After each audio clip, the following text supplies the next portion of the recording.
Welcome to this week's 2 Men in the Middle. I'm Craig Huey. I'm Brandon Koenig. Usually I give a little better entry than that. Wow, I'm just so excited to get to the actual topics this week. Because Brandon, as we were warming up, I said I do have a little bit of tinge that I feel like I'm losing my mind and going insane. And the United States government is pushing me in that direction. This week has been one.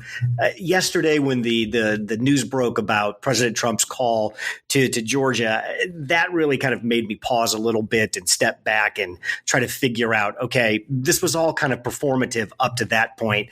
Did we cross a red line on Saturday with that phone call? And are we still just in this weird performative spot, or is something more serious happening right now? Well, I mean, I think it's more serious because, again, if you consider past objections that have happened in the year 2000, 2004, 2016 even, only one of those three actually had a senator go along with the effort to where it actually rose to the level where there was debate and floor discussion. And that was in 2004 when there was that conspiracy theory that the Diebold voting machines had been hacked in Ohio. And that was Barbara Boxer. But even then, she prefaced her objection to saying, I don't doubt the outcome and I'm not doubting the results, but I want to have a discussion on this. And nobody else voted in the affirmative, and everybody knew where that was going. You also had in all three of those other cases, the opponent had conceded the election, which isn't the case here. So we were operating on the basis of a shared reality in all three of those instances. We are not operating in a shared reality here. You have the president who has continued to, spread false conspiracy theories and inaccurate claims of fraud. And it's not only spreading those claims, but when you're the president of the United States and you have the bully pulpit and you are harassing and threatening public officials to find votes or to not certify results, that's a whole different level. And I do agree with some of these analysts who think that there is legal jeopardy here for the president. I mean, if he was continuing in office, this would be impeachable conduct, no doubt. That's not an issue here since he's leaving office, but I think there are legal questions that have been raised as to whether or not he could be charged with something. It's because this is just so unprecedented. And I think, too, one of the things that when a pundit or a Republican politician talks about, well, this has been done before in 2004, the Boxer and all of that, while that's true, it's never been done at the behest and with the endorsement of the sitting president.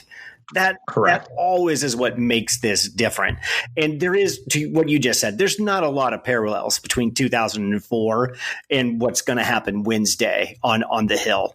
They're two totally different scenarios, really being pushed into totally different ways than what Boxer was doing in 2004.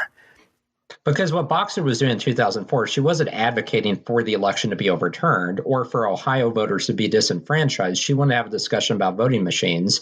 In this instance, these 12 Republican senators are advocating for millions of voters in all of those battleground states to be disenfranchised and for the entire outcome to be overturned and decided by them. Or in the case of some of their supporters, having the vice president unilaterally decide the outcome, as Louis Gohmert, tried to force in court, which, I mean, there's a whole other issue that happened over the weekend. You have crazy Congressman Louis Gohmert, who basically said that supporters should get violent on January 6th, and he's trying to rile up action in the streets, which is unconscionable. Let's take a step back and kind of establish the timeline that got us here, because Louis Gohmert, who we always have to give the PSA, stupidest person in Congress. He's got a piece of it, of the timeline in last week too. So let's start with the infamous phone call now that Trump made to the Secretary of State in Georgia, Brad Raffensperger, if I'm saying his name correctly. This call, from what my understanding is, it happened on Saturday. It lasted about an hour. They had attempted, I've heard anywhere between 12 and 19 times. The Trump team, his reelection team and his legal team, has attempted dozens of times to try to communicate with Raffensperger. He dodged all of those calls. For some reason, I think Mark Meadows, Trump's chief of staff, finally tracked him down on Saturday. And they had kind of a call that the Trump team kind of is advertising as a litigation negotiation call. And they gave the impression, or they framed this call as if they were calling the Secretary of State of Georgia to negotiate kind of how the election would be presented or in Congress. I'm struggling here with this because I can't figure out what was the purpose for the call to begin with. Georgia's been recounted 3 times. The votes have been certified. What was this call even about? Well, and it shows just a fundamental misunderstanding of the Constitution and how our process works. And it's rich coming from somebody like Mark Meadows participating in the call, who was a Freedom Caucus congressman who waxed poetically about the sanctity of the Constitution. But at this point, the results have already been certified. So the idea that Trump is calling to pressure Raffensperger to submit new results or to say, oh, hey, sorry about that. That was inaccurate. Here are the real results. It's too late for that. You cannot submit new results now and a new slate of electors after the certification has already happened and those electors have already been voted in and seated. So it's a non-starter, but that's what Trump was apparently attempting to do.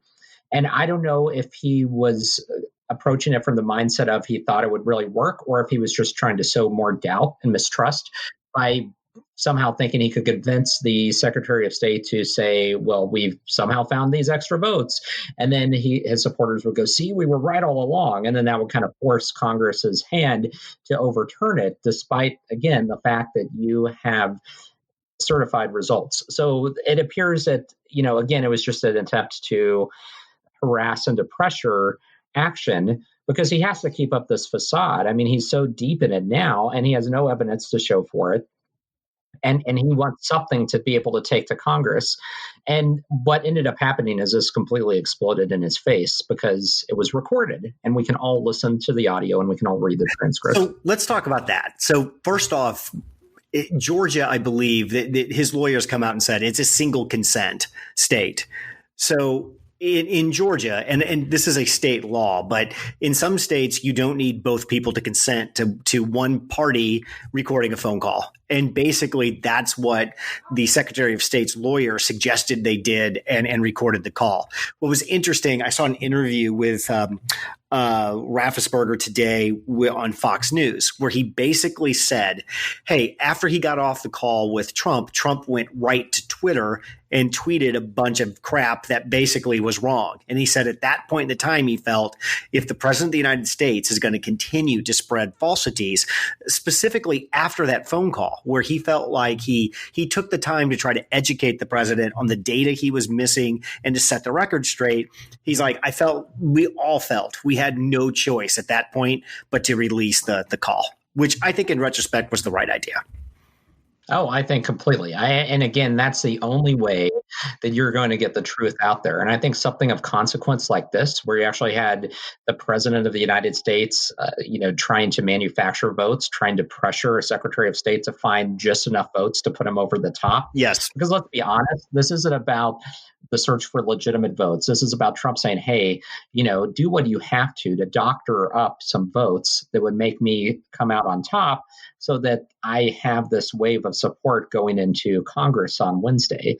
I mean, that's really the juxt of what he was attempting to do.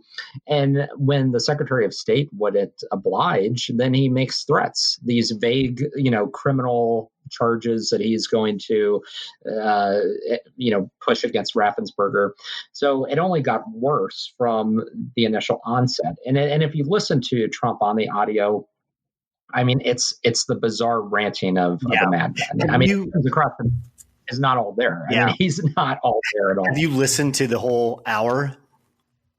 I have, yeah. I couldn't make it through that. But I just read the transcript because you're right. If you're listening to it, I found I had to stop and start and go back a lot because you can't understand what he's saying. He makes no coherent point. He starts the call with a 12-minute rant that's just full of QAnon, every conspiracy theory you can start. So right from the beginning, he jumps right into kind of what his argument is. And the part that's hardest to figure out is where is the ask and what is he asking?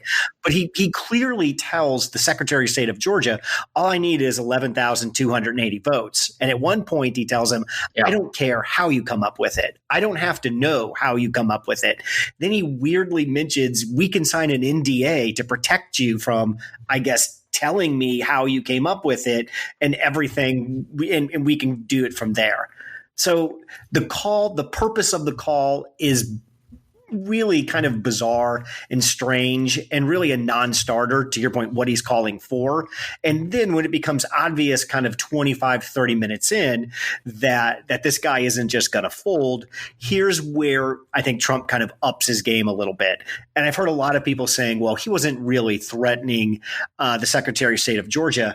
I've never taken a call from the President of the United States, but when the President of the United States calls you and starts talking about potential criminal charges, I think that's very clearly a threat from the President of the United States. Right. How can you not take that as a threat? Yeah. I mean, again, Trump has the full weight and authority of the presidency behind him, and you don't make those types of insinuations, without intending to force somebody to do something for you. I mean, that was it. I mean, and again, we know this is in line with his character and who he is. He's a bully, and he has made threats like this in the past against others in his administration. And what really hurt Trump in that call is it's obvious this is not about Trump's deep, long-held feelings about the security of our elections. And he lets the cat out of the bag when he finally tells him, listen, all I need is 11,280 votes, and I don't care how you get them. It's clear. Yeah, so forget election integrity. Yeah. This is not about election integrity or making sure that only lawful votes were counted. This is all about what will put me over the top. I don't care how you get there. That's it. So what is this fascination with Georgia? The only thing that I have heard that makes somewhat sense is that Trump has to knock Biden off the 306 total because that's the total he got. So there's no way he wants to move forward with saying he lost to Biden and Biden basically did as good as he did in the 2016 election.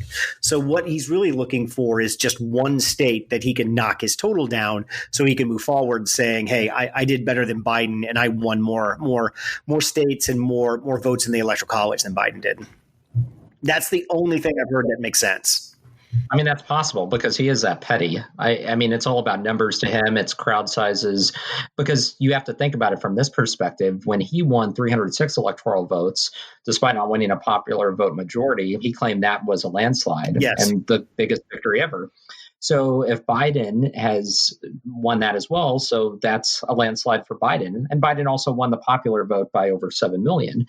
So again, it puts Trump in a position of weakness, or basically being able to forced to acknowledge that he has not had a successful victory. And so I could see that because it all comes down to numbers and narrative to him, and he will do whatever possible to further his own narrative. And he continues to do that to this day on crowd sizes and any number of things.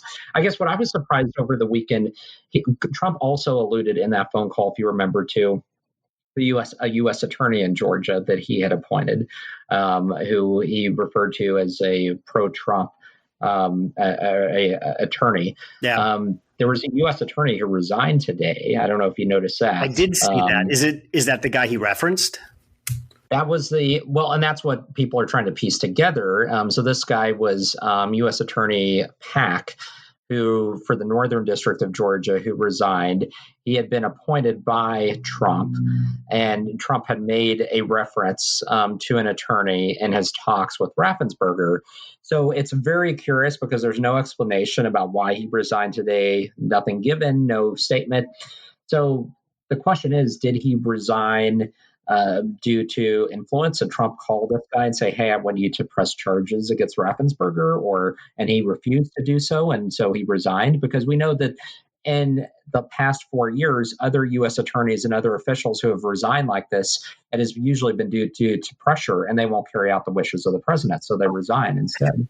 So it's obvious I think it's an obvious conclusion that if Trump called the Secretary of State of Georgia, he's also called the Secretary of State of Pennsylvania, and then Wisconsin and Arizona and Nevada. I think it's a safe assumption, which hearing how brazen he was on that call. Well, except that the secretaries of state of Arizona and Pennsylvania are Democrats, so I don't know if he is bothered to waste his time there. Do you think, I get that, but do you think that's one of the reasons why he's been so solely focused on Georgia? Because if something happens and Georgia says, okay, we're just throwing everything away and Trump won the state, it doesn't change the results of the election. No. It doesn't. So I think you're right about it being the 306. If he can knock Biden down below 300 electoral votes, it's a symbolic victory, right? Because the number, once you get over 300 electoral votes, that is a statement. Because if you look at presidents who have had 270 in the 280s, even 290s, that's considered a very minor victory. Anything over 300 is considered significant in the Electoral College. So there is that. But I think that Trump is also very self-conscious about the fact that Georgia, losing a rock-ribbed Republican state like Georgia to Biden is something that weighs on him, and becoming the first sitting Republican to lose Georgia in more than a generation. So Georgia carries more value, I think, because of what it means, the fact that he lost it the way he did. And he doesn't want to go down as the president who lost Georgia. That's a problem for him. And again, it goes back to that narrative too, where he won't acknowledge that he underperformed in many of these battleground states compared to Republicans down ballot. And that's something else he doesn't want to acknowledge. And Georgia is one of those states. Yeah. So here's a couple of points that Trump made to the Secretary of State of Georgia on this call that the Secretary of State, Brad Raffensperger, had to refute. One is that 66,000 people under the age of 18 voted. That's absolutely wrong. That number is actually right. 2. And when they investigated, they had requested a ballot when they were 17, they were 18 when they voted. So that is just absolutely false. This was one of my personal favorites. Raffensperger, the Secretary of State of Georgia, does not have a brother. There's been a story going around that he has a brother who works for the Chinese government, and they are all part of. No, that's just 100% wrong. Trump retweeted that, didn't he? I mean, yeah, he did. Along with, I think, a couple of other pretty prominent Republicans jumped on that for a hot second. Third, that there were warehouses of fake ballots that were filled out for Biden, and they were in a warehouse in case they needed them. They were going to ship these in, and they were going to scan these. And they had these ballots in waiting for Biden if the plan fell apart. Sterling today explained it is law that you have to have like 10%. Each county has to keep 10% ballots on hand in case something happens for election night. He's like, those ballots have been in that warehouse for almost a year. He's like, this is just a day-to-day thing that everybody knows. Fairly easy to debunk. Thousands of felons voted. I think he said they had found 6 instances where felons had voted, and I think he said their sentence had come out, had expired, so they were actually eligible to vote. The Dominion voting machines, that first it was the machines were removed, and then it was parts out of the machine that was removed.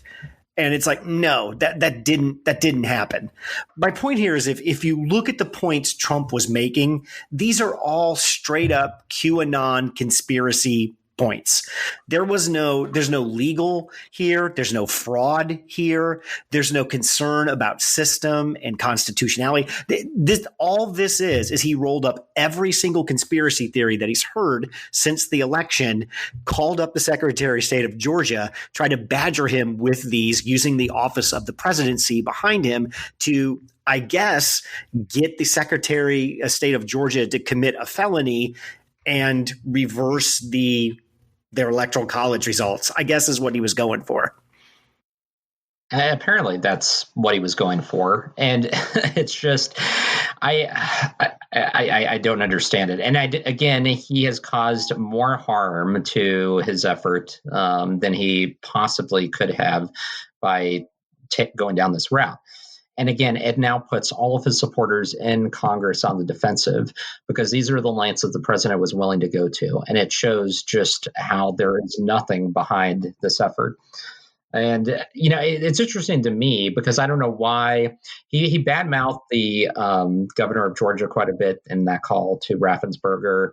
I guess as a way to try to pressure Raffensperger as well, which I don't know why he thought that would work. It was just interesting to think that he thought that Raffensperger was malleable and that he could be flipped. Raffensperger has been more resolute. What's that? Doesn't Trump think that about everybody? I guess, but Brandon, I know he's been more resolute than the governor of Georgia. But isn't Trump? I mean, Trump feels like he can call anybody and talk to them and persuade them to do anything. Yeah, and it continues to not work, and yet he still continues to think he can do it. So, but I mean, it's in line, right? The call to Ukraine. I mean, this is par for the course for Trump. And help me out here, but if I'm the president of the United States, aren't the vast majority of the calls that I make from the Oval Office recorded and transcribed? That's a standard practice. So wouldn't you assume if you are the president of the United States, you're being recorded all the time? I mean, I would think that if he was going to do what he did, that would be an in-person meeting or something where there's no way what actually happened could got out.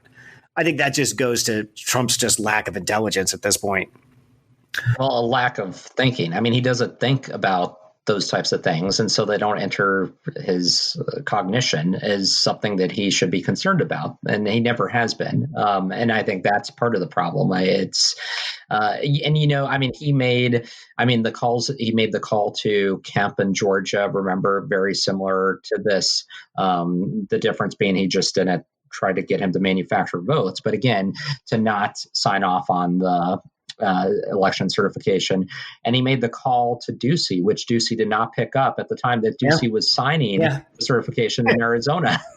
God, that seems like a year ago, but you're right. I know, doesn't it? Before we get to the 12 senators, we do need to spend 1 minute talking about Louis Gohmert's lawsuit because it's just so stupid and it's just so silly.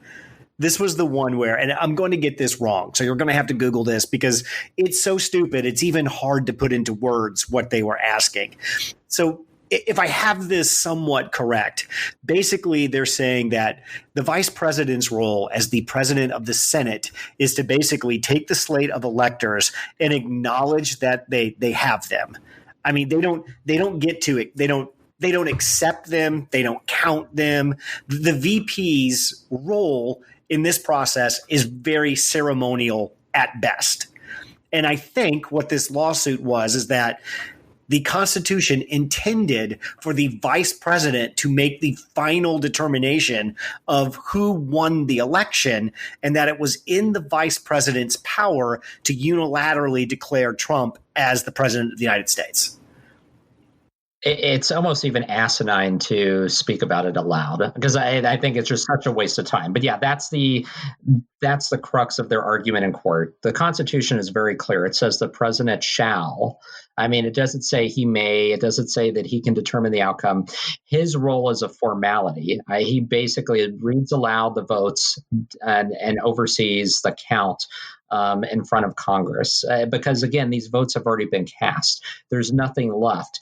This is just a formal procedure that is tucked to the end of this entire election process.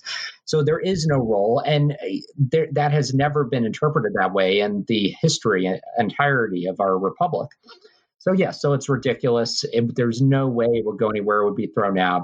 And it's almost ironic, too, because he's compelling Pence via the lawsuit to take on that role. And Pence was forced to respond as well to that lawsuit and the negative, and say that he was not a part of it and he would not be compelled to do that. I don't even. I think the best way to say it was so stupid. The only person in the country they could have found to put their name on it was Louis Gohmert. Yeah, it was Louis Gohmert stupid. So prior to the Trump era, Louis Gohmert was the one member of Congress who I think represents everything we've come to know from the Trump years. He has long been a conspiracy theorist. He was the one that pushed what was the Wade Helms thing in Texas, that whole conspiracy about the government building those detention centers. You remember that? He said so much. He pushed that back when that was a thing during the Obama years. I mean, he has long seized upon any and every insane conspiracy theory that is out there. So Trump was a boon to Louis Gohmert because it allowed him to run wild with all of this. So, one, all of this is killing the legal profession. Because I used to think to be a lawyer, at a minimum, you at least had to know how to write a paragraph. That is not true. Lynn Wood and Sidney Powell, every time they turn in a court document, I forgot the word, but when you there's that thing where you say I'm the plaintiff, you're the defendant. When you actually turn the paperwork in, what I'm trying to say is Lynn Wood and Sidney Powell consistently misspelled things, misrepresented things, and put together documents that if my kid in college turned it in, they would have got a solid C on. Gohmert's lawsuit takes this to the next level where I believe within their filing, let's say, for lack of my legal terminology, they basically said, and you're going to love this, Brandon, okay, we don't have all of our information today because we couldn't figure out how to work Google Docs and Word and move information over from one place to the other. That's why we don't have anything prepared today. Just the stupidest of stupidest stuff. Well, did you read any of the legal briefs that were submitted by Powell and others? I mean, they were littered with misspelling, punctuation issues, grammatical issues, yes. And that's not even getting to the things that were just not factual, like referencing a county that didn't exist in Wisconsin. We're talking they can't spell names of states right, cities right. Yeah, just unbelievable. I mean, and so it begs the question: how does Sidney Powell, how do these other attorneys continue to carry legal licenses after this?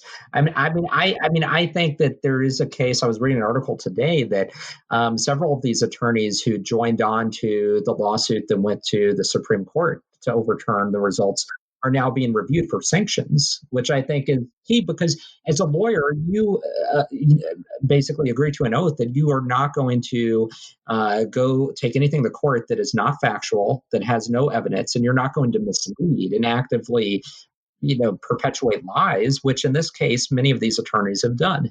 So I saw today that an appellate court threw out Gohmert's lawsuit today.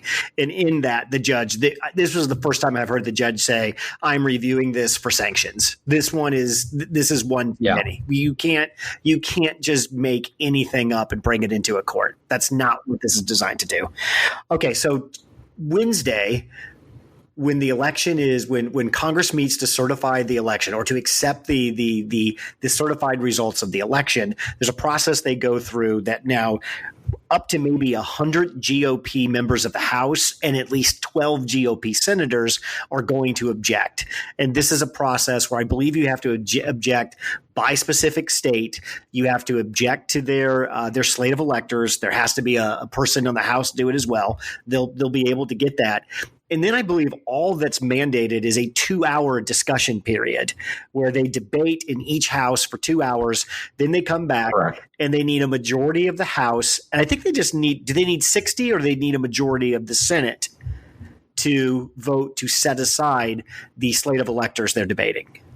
They need a majority in each house to agree to set aside. So it won't work if only one house agrees and there's only a majority in one. So it doesn't have to be the 60 threshold. But also, there's some question. I heard that as a strategy, some of these House members were trying to see if they could multiply out the 2 hours by saying by the number of states, so 2 hours for Wisconsin, 2 hours for Pennsylvania. So I don't know, again, whether or not that's feasible or viable under the current rules. I haven't dived into the kind of arcane protocol.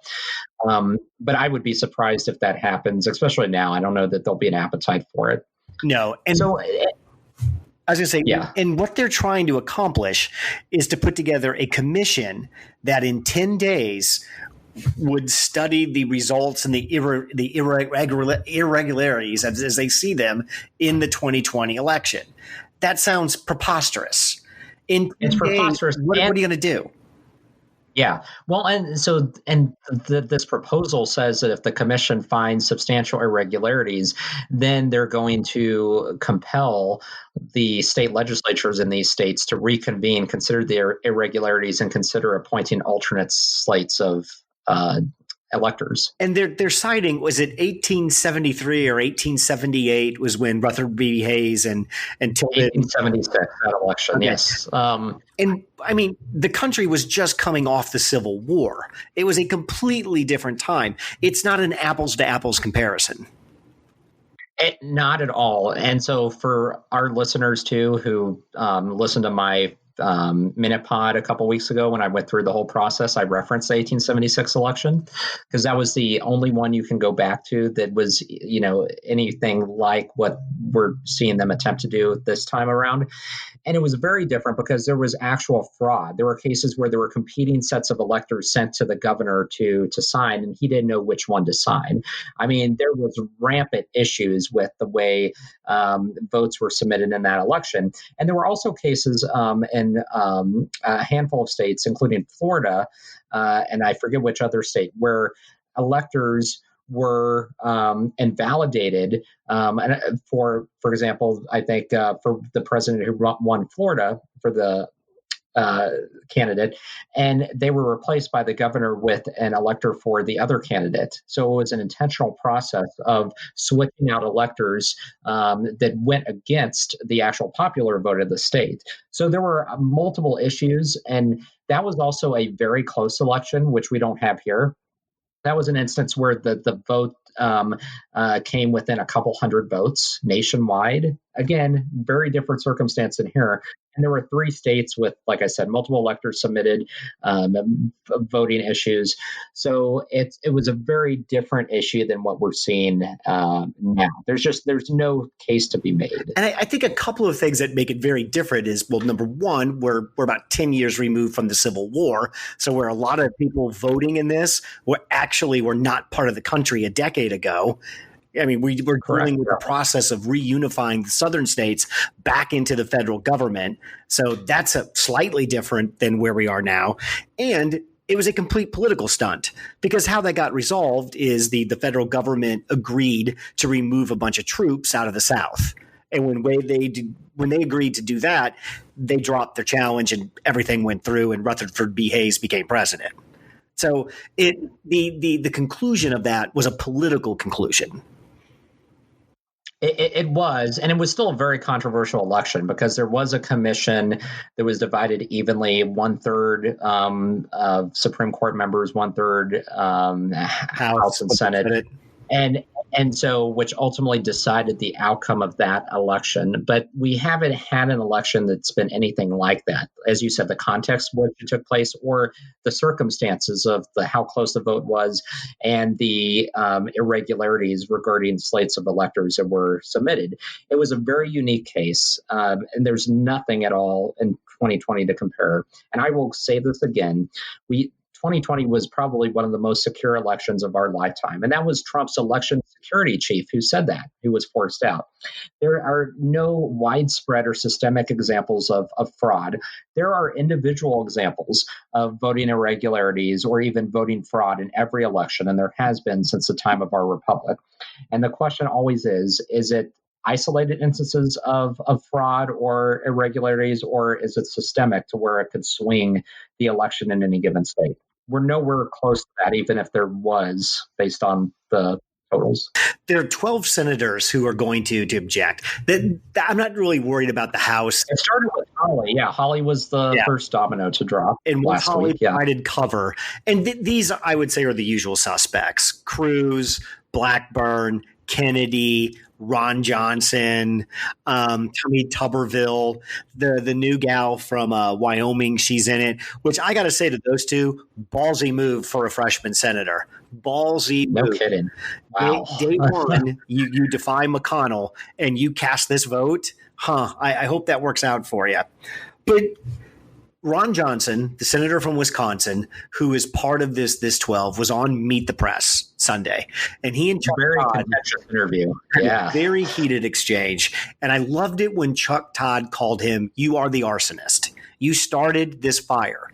Because Ron Johnson's argument is 74 million people who voted for Trump have serious doubts about this election. Well, the reason those 74 million people have doubts is because the misinformation, Ron Johnson, that you are spewing out. You have started this fire. How are you going to put it out? I think was one of the questions that we still don't have an answer to. So these 12 senators, they're going to object. This is, we get into some procedural stuff, but there is no chance that Biden is not inaugurated on the 20th. That is simply not going to happen, or that is going to happen. There's no way to prevent his inauguration. So it's happening politically. Let's talk, because all this is a sheer political move. We know folks are running for president out of that 12. Give me kind of what's your biggest political play, like a Holly, a Cruz, the guys that we know are interested in running for president. What are they hoping to come out of this thing with on Wednesday? Well, it's a signal to Trump's base saying, "Hey, I'm with you. I'm fighting for you." Again, it's a lack of courage. There's no profiles in courage here, because they should be standing up and refuting this nonsense and setting the record straight to Trump supporters. Instead, they're just acclimating them in this facade. But it's a complete play to the base to say, "Hey, I'm the guy that's fighting for you, and I will continue to fight," and hopefully take it through, the next couple of years as they build their presidential campaigns, because everybody wants Trump's base, or at least a slice of it. And so that's what the political endgame is. There was a writer for The Bulwark over the weekend who wrote an article who said he talked to Ron Johnson back on November 14th. And Ron Johnson admitted to him that Biden won and there were no issues with the election. But this was a political move that had to be done to indulge Trump and his supporters in this out of political necessity. And the rest of them that are running for president, they know that. And even more so, they know that. And they just don't care. And I think even when you go back to that interview that Johnson gave with Chuck Todd, it's really obvious that part of this is payback for what they feel the media, how they feel the media has treated Trump over the last 4 years. I mean, Ron Johnson's, for justifying this, was talking about the Russia hoax and talking about how poorly the media has treated Trump, as in that's some sort of justification for what they're doing now. For trying to destroy the republic and the democratic process and stage an undemocratic coup, like somehow that's apples to apples. Like, no, I mean, you think you've been treated poorly by the media, like, grow a pair and go and get your own message out. That doesn't mean you destroy the country. And is there any way Ted Cruz can ascend to the mantle of populism in the Republican Party that Trump built? Is there any, I guess, let me ask it this way. Is there any way any of these folks can take over Trump's base and wield them to the tune of 75 million votes in 2024? No, because they're not genuine and authentic. They can't do it. I mean, let's talk about Holly and Cruz. These are elite Ivy League school grads who have made, millions of dollars, who have professional educations, who are white collar. They cannot, they're trying to connect with Trump's blue collar base and build this mantra of populism. but they are not Trump, and they can't do it. They're trying, but they're not going to be successful. And the fact of the matter is that Trump is a unique, once in a lifetime phenomenon. His supporters like him, and they are loyal to him. They're not loyal to any of these Republicans, and they will toss these other senators aside as soon as it's convenient. Yeah, and I agree with that. Based on what Trump does. I mean, and Trump will do the same. So it's I think a mistaken view to take that they can somehow ride this out, because we've seen it happen the last 4 years. Everybody who has attempted to do so, one misstep, one time that they are on the other side of Trump, and they're done, and it's over for them, and they get tossed aside. Is this what's happening in the Senate with Cruz and Hawley? Is the easiest explanation just, hey, they're trying to cut the line and take hold of Trump's base for 2024? There's really no explanation needed other than that. Instead of building a coalition, they see one pre-built that they have some hooks into. And if somehow they can just shift that support from Trump to them, they are miles ahead for 2024.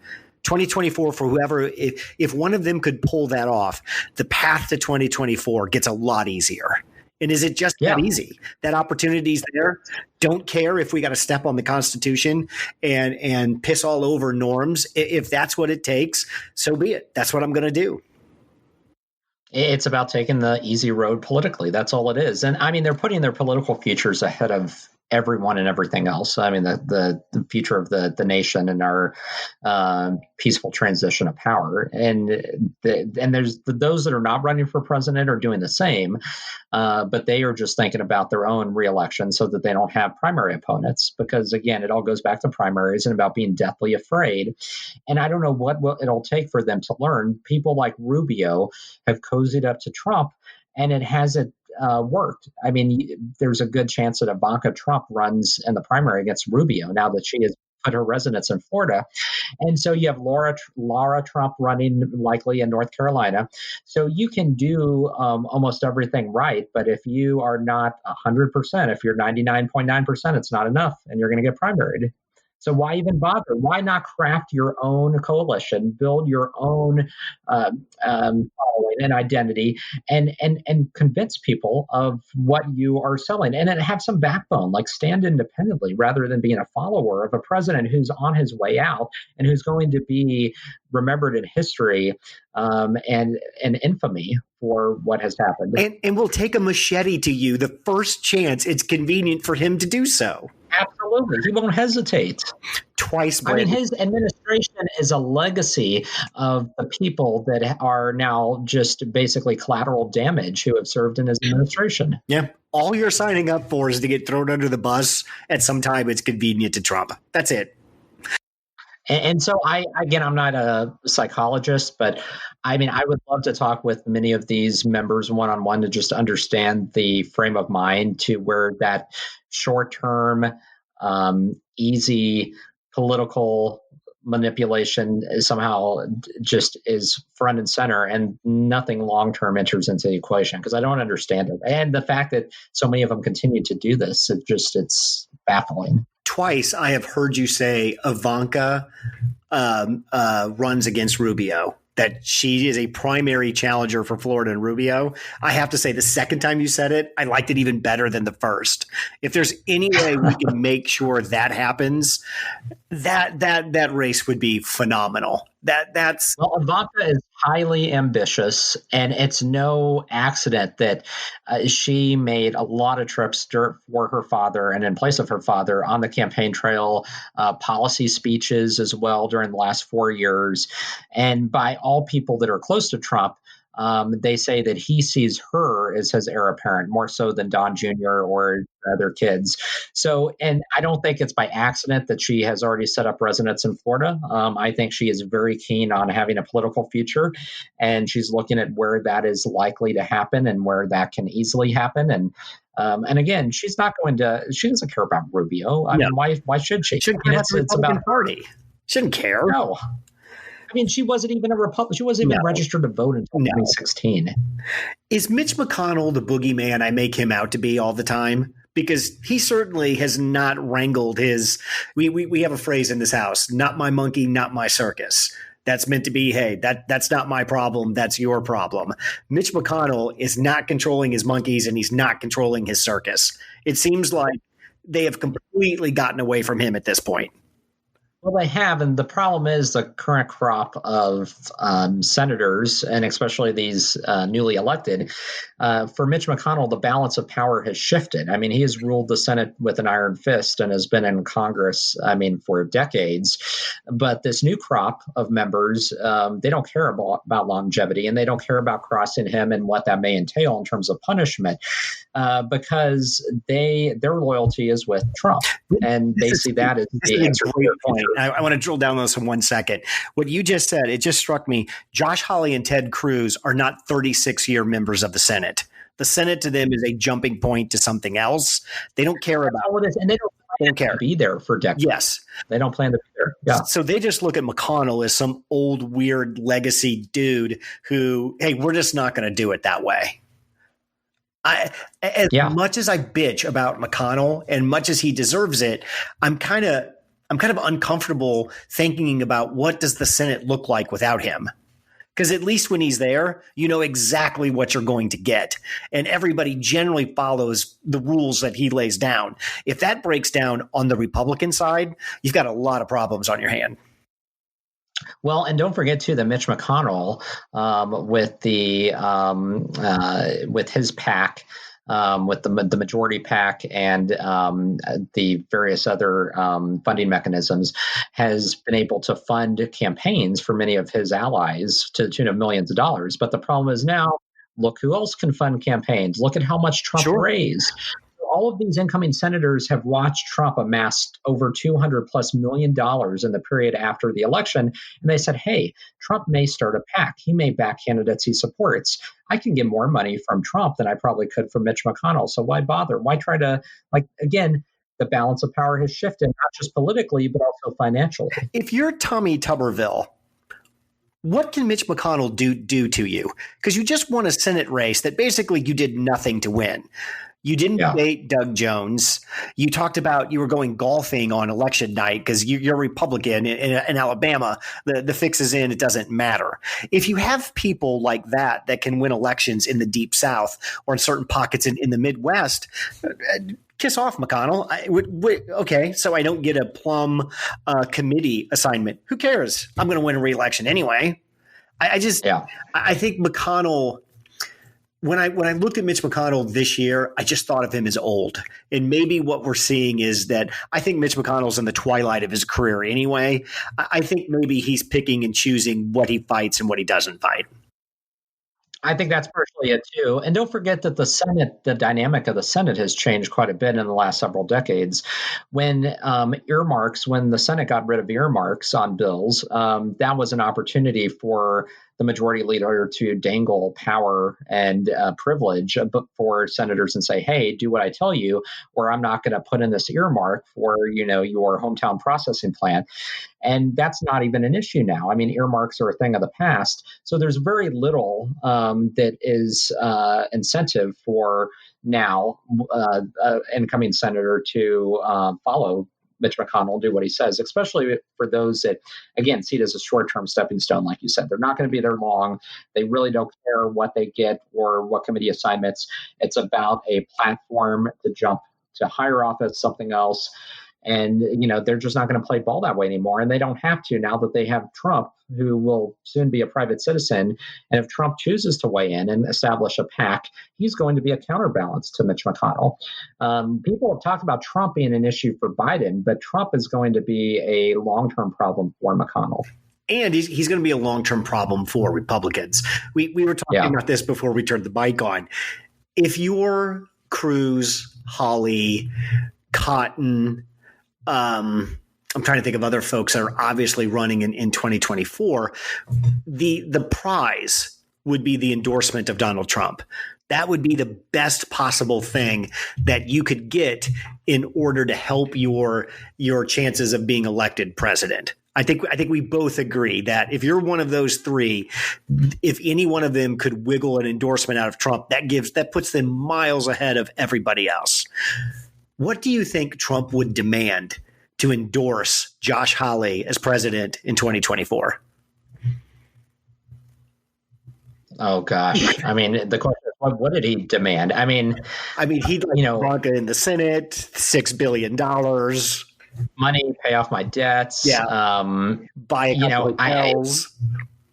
Right. Pressure, hey, if you get this position, I pressure you to open hearings and go after some of my political opponents, and the prosecutor community who may be going after him. It's all going to come back down to, Trump operates, like we've said, always on a transactional basis. So it's going to be what will further Trump's profits.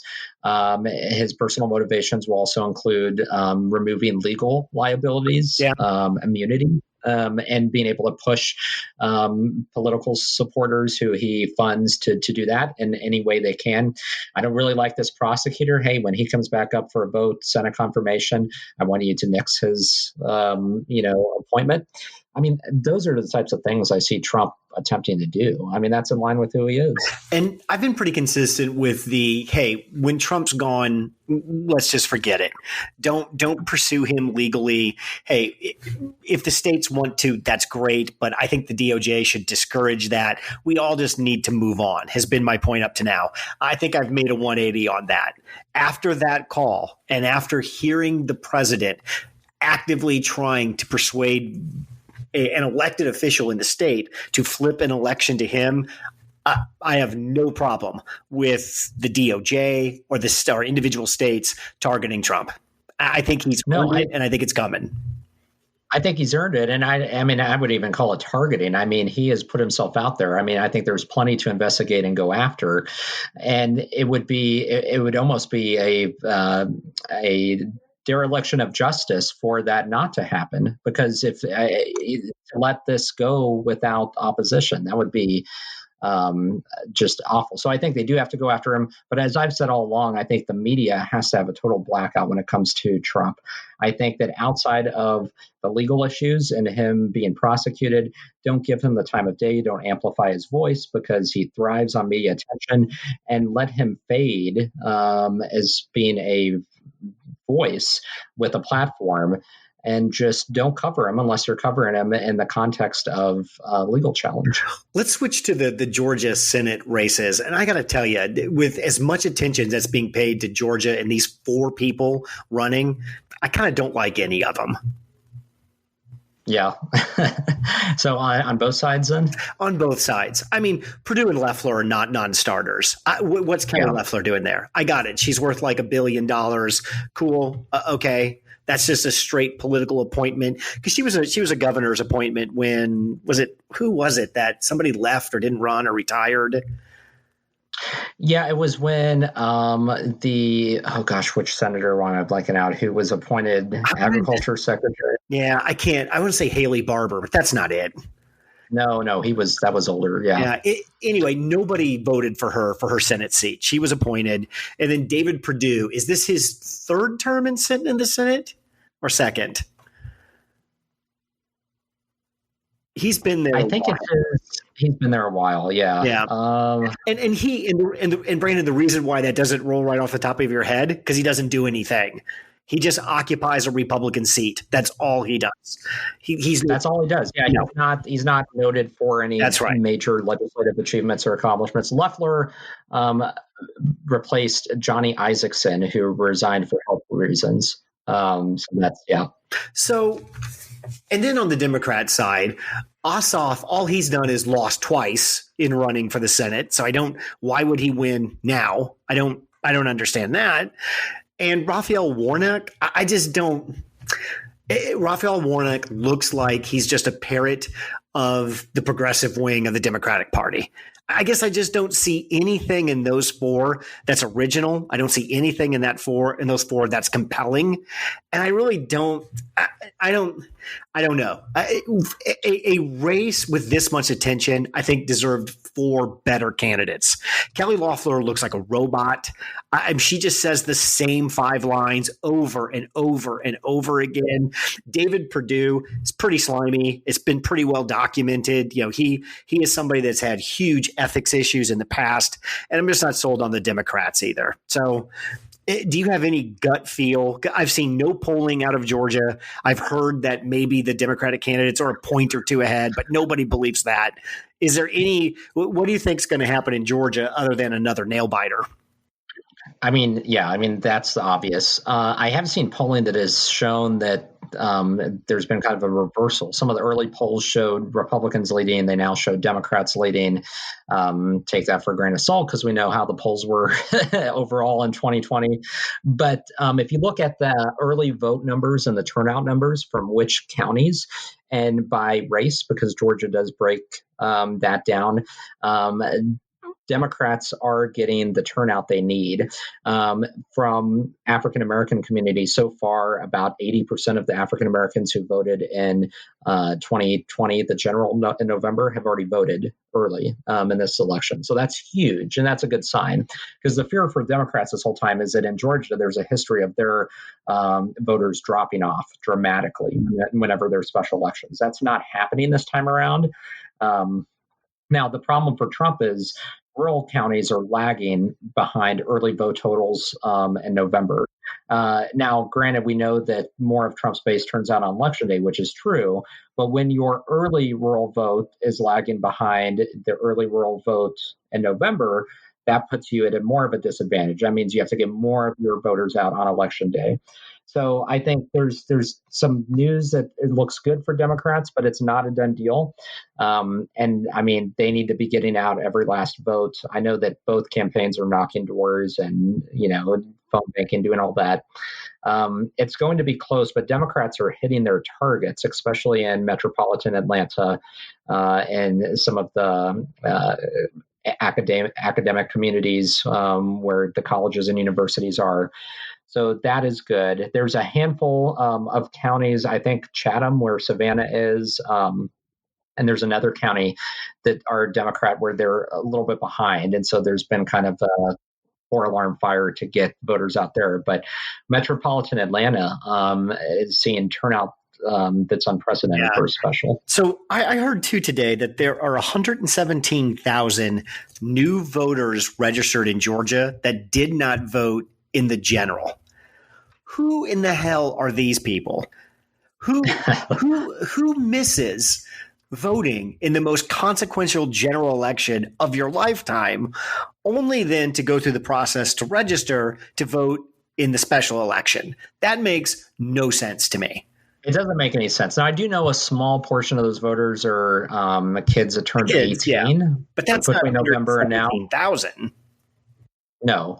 That's a much smaller number in the probably single digits, but thousands. That is a good question. I know that there's been a lot of turnout operations between November and now, but I haven't seen a breakdown of who those would be. I'd be very curious to find that out. Yeah. And if you lose these elections, Republicans, you have one person to blame, and that's Donald Trump. Absolutely. Especially in light of what happened this last weekend. When you hitch your wagon to the narcissistic psychopath, you ride it as long as he wants to pull the wagon. So I think, and don't forget that you have Trump acolytes like Lynn Wood and Sidney Powell who are encouraging Trump voters to not vote because it's rigged. So Lynn Wood now is on that Mike Pence should be arrested. Not just arrested, executed. Yeah. Well, of course, because he's treasonous, so of course we have to execute him. He was hatching somebody else. Lefler and Perdue should be executed too. He's on the execution bandwagon for everybody. Can we just ship that guy? He's someone who somebody, his family, or if he has any family, any friends, like they need to stage an intervention. He is somebody that needs to maybe be looked at by a psychiatrist because, I mean, he is. But this is not all there. This is the double-edged sword of Trump. Trump is a hammer. When he hits a nail, it's very satisfying. When he's trolling the libs, when he's pulling more people voting than anybody thought he could, you love him because he's a hammer hitting a nail. When you need him to be focused on an issue outside of himself, like you need him now in Georgia, he's a hammer hitting not a nail. He's hitting your foot. He's hitting your hand. He's just swinging around hitting everything. Because it's not his top priority. His top priority has been battling, going to war on the election for himself, and this crazy notion that somehow the election was rigged and stolen from him. He has been focused on that first and foremost, and then Georgia's Senate election second. So yeah, that's not been his priority, and I don't know why anybody would expect it would be. Because what do Georgia's senators matter to him? He's going to be out of office. He doesn't care. He's doing it because, again, it's part of the job and everything, but it's secondary to what matters most, which is the narrative about him losing. Well, and he's going to a rally tonight in about 2.5 hours. His plane's going to touch down in Georgia, and that's going to be times 10, I would think. Yeah. I cannot wait because, I mean, he has to walk a tightrope, and I do not see how he gets through that without casting doubt on the Secretary of State, on the governor, of saying the election was a fraud. And then he is, again, hurting Georgia's senators by saying that, because he is promulgating and pursuing this idea that the elections are fraudulent in Georgia. So why would you go vote? If you're one of Trump's supporters, why bother voting if it's a rigged process and it's already been stolen once? Who's to say it wouldn't be stolen, quote unquote, again? Trump is without a doubt a net negative to Republicans in the Georgia Senate elections. Give some prediction. What do you have? Do you think, is it possible that we split this? There's no way. I really don't think so. No, because again, and the way that we're so highly polarized now, and I think both those elections go the same way. I would be surprised. There's maybe a modicum of difference between the two, but it's going to be less than half a percentage point, and they're going to go the same way, no matter what. So I do think that. I think that based off of the events of the last weekend and what we've seen, I think that there's probably an edge for the Democrats. I wouldn't have said that right after November's election, but I do think that that's there now. There's more motivation. Trump, again, what Trump did over the weekend motivates Democrats to get out and vote. Well, and two, there's no 4 of these candidates that are compelling enough that someone's going to say, I have to go vote for Kelly Loeffler. I connect with her personally. This is all a party thing. It's a proxy for Trump v. Biden. That's really what this is. It's like a proxy fight after the fact for Trump v. Biden. And really, we're turning into a parliamentary system, Craig, right? I mean, if you look at November, I mean, the only state where the voters elected a president of one party and a senator of another was Maine. That was the only state where that happened. So we are no longer seeing instances of where people split ticket vote like had been so common in the past. More often than not, people vote straight party line. So they vote for the president and the senators of the same party. And so we're turning into a parliamentary system. And I think Georgia's elections are going to reflect that. People who are voting for either of those 4 candidates are not really voting for them. They're voting for Biden or for Trump.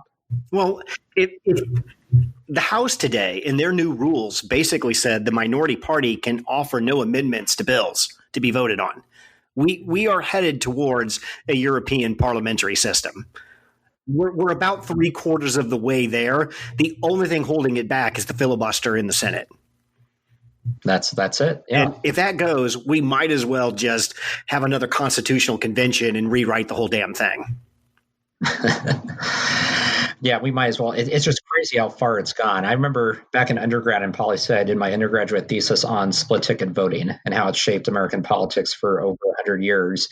And it's just unfathomable now to have that. It just doesn't happen. So I want to end on a little bit of a DC movie rant. Did you happen to watch Wonder Woman 1984, Brandon? I did, yeah. Okay. And I'm going to throw that out that's one of the worst films I've ever seen.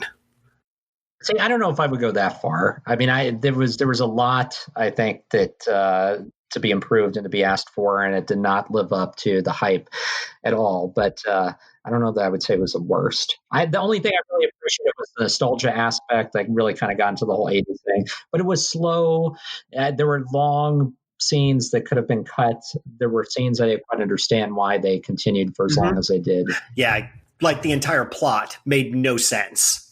Yeah. It's almost like they said, we have to get Chris Pine back in this movie. How do you bring his character back to life? You're a little bit more measured and nicer in general than I am. That movie is straight dog shit. And if that's the best DC could do, they should just stop attempting to make DC movies. Well, and I don't know. I thought the first Wonder Woman was good. I was a fan of the first film. I thought it was, and that was the only, I think, DC film that I thought was good, actually. I agree. I mean, because I've not been a fan of any of them.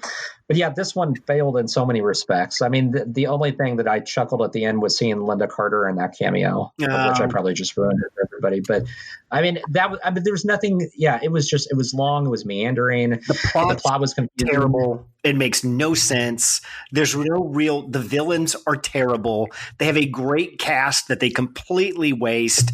It's well, and they didn't develop the narratives behind the villains either, and their backstories effectively. So, and then they sped it up towards the end of the movie. Yes. And so that was confusing. I think again, that movie, it was obvious. The number one thing that came down from the studio, Chris Pine is in this movie, period. I don't care how you do it. So they crafted this whole movie around shoehorning this one dead character back into the film.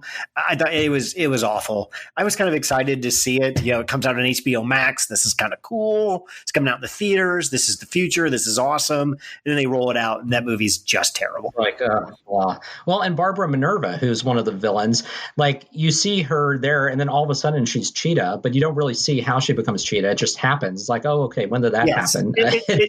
Worst superhero movie. No, I can't say that. I mean, if anybody saw Ryan Reynolds in Green Lantern, that still might be the worst superhero movie of all time. That was a pretty bad one. Yeah. Or the 1997's Batman and Robin, if you ever saw that one, that was pretty bad. Yeah, I forgot about all of those. But the George Clooney, Val Kilmer Batmans were just absolute hot garbage.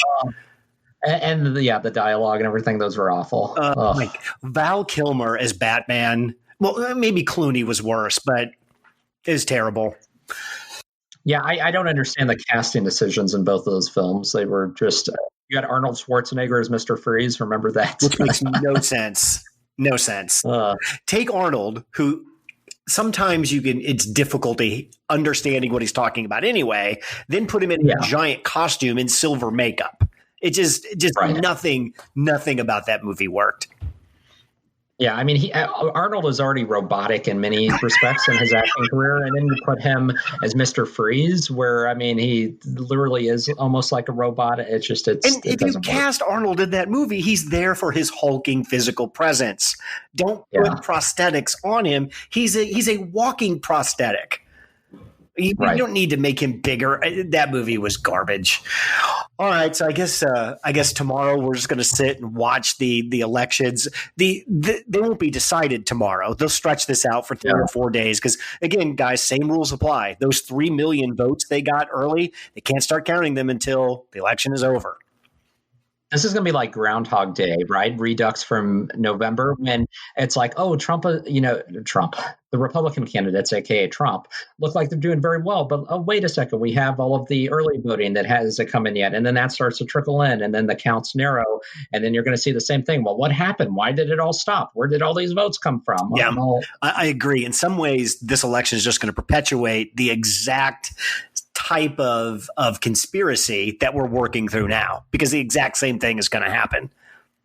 I pray to God, though, that the media this time around does a 101 where they explained, here's what you can expect. Here's how the vote counts are going to start. Here's how they're going to change. This is why. This is where you're going to see a break. They need to do that voter education because it was a mistake not to do that last time around. I think they tried a little bit. I hope they do a lot more, but it'll be interesting to see. They need to do much more. Is anybody willing to be educated right now? I think that's the real point. I mean, there's a lot of reporters that are spending time on the ground in Georgia, and they do those. Let's stop into a local cafe in some small town. Talk to a random voter. Everybody they talk to, on Fox News at least, is 100% convinced that the election was stole from Trump. Most of them still feel he will be inaugurated on the 20th and that this was a complete scam. So I just don't know how that dynamic interplays with the overall electorate. And we have no idea what result it's going to produce. So we'll just have to wait and see. Are you still watching Fox News, by the way? I do. I'm kind of addicted to it now, Brandon. Oh, no. Now, see, I know all the hosts now, and I know all their backstories. I know their style, and it's kind of like a safety blanket. You can just wrap yourself up in Fox News, and it's God bless America, and just don't think a lot. I can't even. So you probably saw when Peter Navarro was on Jeanine Pirro. For God's sake, yes. The other night, yeah. Jesus. And what was the crazy thing that he claimed? I'm trying to remember. He had like the 50-page report, the Navarro report that he came out with. And again, it's everything Trump said on that call. It's that crazy report, but he's also told Jeanine that Inauguration Day can be delayed, even though it's set in stone. No, it cannot. It cannot. No. It cannot.